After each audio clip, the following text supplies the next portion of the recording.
Good afternoon, ladies and gentlemen. My name is John Belkowitz. I'm the Director of Research and Development at Intelligent Concrete. And today, we get to talk to one of the most awesome people in the state of Colorado who meets the demand of construction by making Class A, Grade A concrete.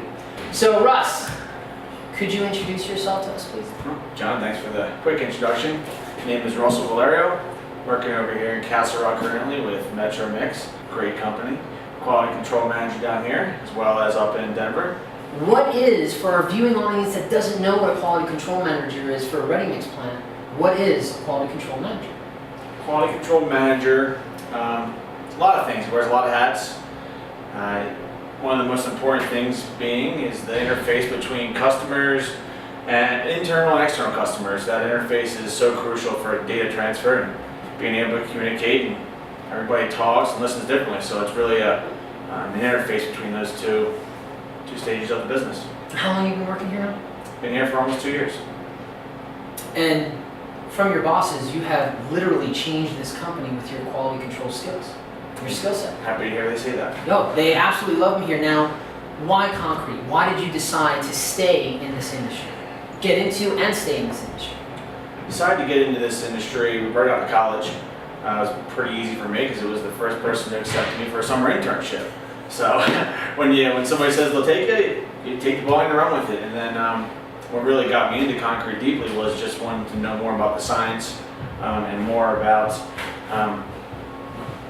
what it had to offer, because it sits everywhere. I knew that there was some serious job security behind that market, so I said, well, why not? Let's learn all I can and see how quickly I can grow in this industry. Okay, so I have got two more questions for you, and the first one is going to be the hard-hitting one.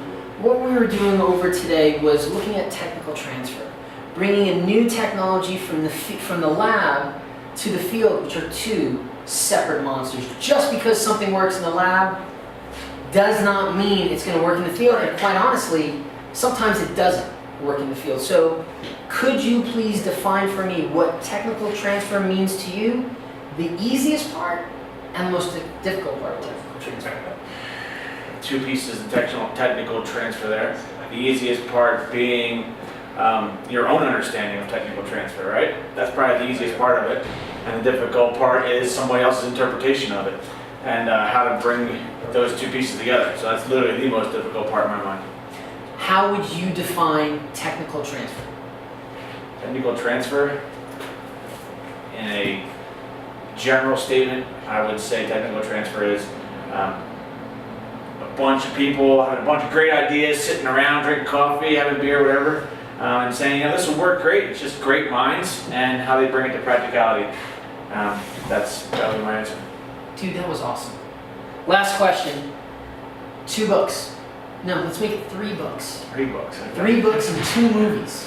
Okay. I don't know what number I'm on. 3 books and 2 movies on a deserted island, and somehow you have television and electricity. Okay. Let's just throw that out there. 3 books. Let's go with, probably would start with the Yoga Sutras book so I can really maintain my inner peace out there all alone on this island. I think that's a good start because that would help me relax and stay calm on this island.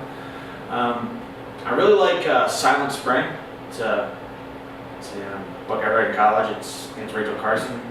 One of those popular books that make you read. It's interesting how they dive into the different influences of environmental impacts, and I really enjoyed that book in college. It was pretty nice.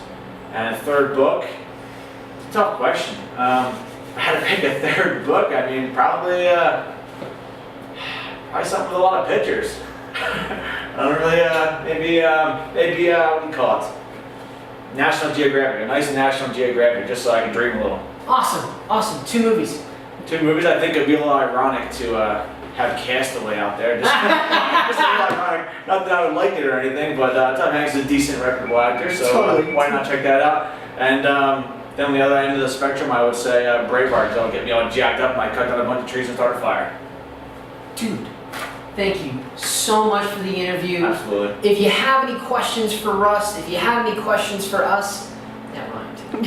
Let us know. We can answer your concrete questions and concrete concerns, especially when it comes to technical transfer. Russ is an expert on bringing new technologies to the concrete industry and then translating them to the field. So don't forget to like, subscribe, give us your comments and your concerns. Go concrete! Beat asphalt. Yeah!